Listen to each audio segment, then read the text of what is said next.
Yeah.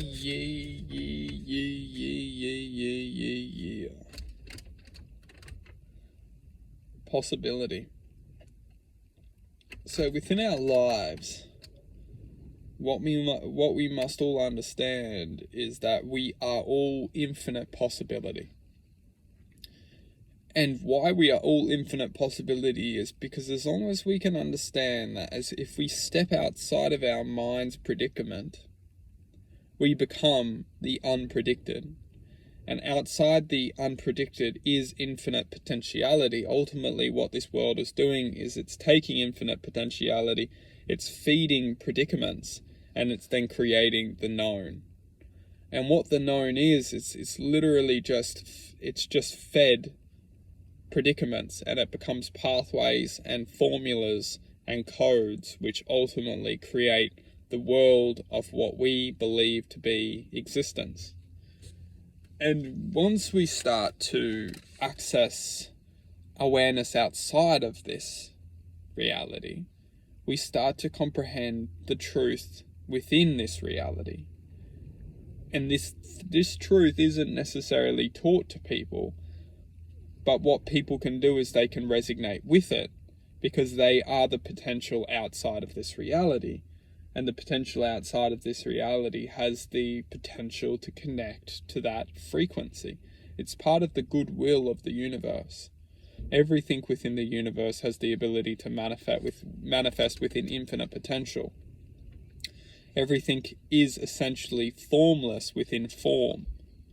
So whatever's being formed once was formless, and it's choice which is forming. So when we start to form truth, we're actually starting to formulate awareness which wasn't necessarily aware in the first place. And when we start to understand and perceive reality for the truth of existence, which is essentially awareness, we start to perceive awareness within this reality. What we're doing is we're starting to construct an imagination which will generate a sense of freedom within this reality. Because a lot of the time what we're doing in this reality is we're not getting enough awareness within aspects of perception. And when this is relevant, when a situation takes place within our lives, which all we can see is one side of the wall, and that one side of the wall is generally just hurt or heartbreak or suffering. We can't see beyond that wall. We can't see that that wall is only a perception, and that wall was ultimately created for us to ultimately get to and look back and start walking backwards and think, well, and then when we look back, there'll be someone waiting for us.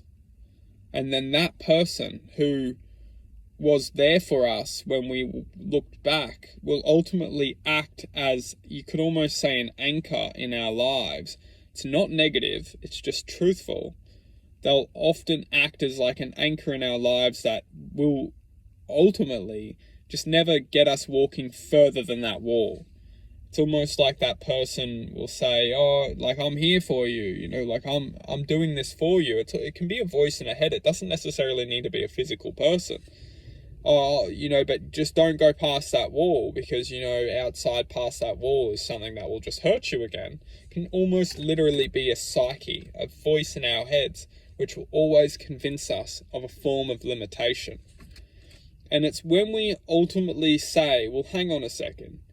If we use metaphorically as that wall was a choice, and that choice in that moment of time convinced us to walk back, and then ever since that day I've been attached to everything on the opposing side of the wall. What if I just chose to accept that suffering, chose to conclude that point of my life as in, you know what, maybe I actually deserve this suffering. Maybe this suffering is going to allow me to look at things from a different perspective once I pass that side of the wall. That's when we ultimately enlighten within the acceptance of presence. And it's when we accept presence and when we take ownership for presence and choice within presence, is that when we actually understand that the universe has designed that wall to come into our lives to give us choice, depending on whether we can handle that choice, is the reflection of our existence within this present moment of time. We are all reflections of choice. We're all reflections of our choices which we make. And sometimes in life, the universe has to really create like a horrific example for us to choose to accept. I can't really comment on why it does this, but depending on people's state of existence, state of awareness, will ultimately resemble different walls in our lives which we need to choose to accept and choose to take ownership for, no matter, even if they don't make sense, even if we think that that's just absolutely horrible. Why would the universe be doing this to us? We must understand that everything's in its divine order. So something that we may have done in past lives may have been recorded for us to handle within this lifetime to give us the choice to overcome.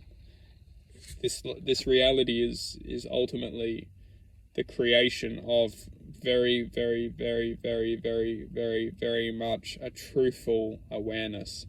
And it's only that truthful awareness which we all have the ability to adhere and to surrender within and say, you know what, this is not my place to decide what is going to lead me to experience, but what is my place is how I react and how I accept these experiences with integrity and truth.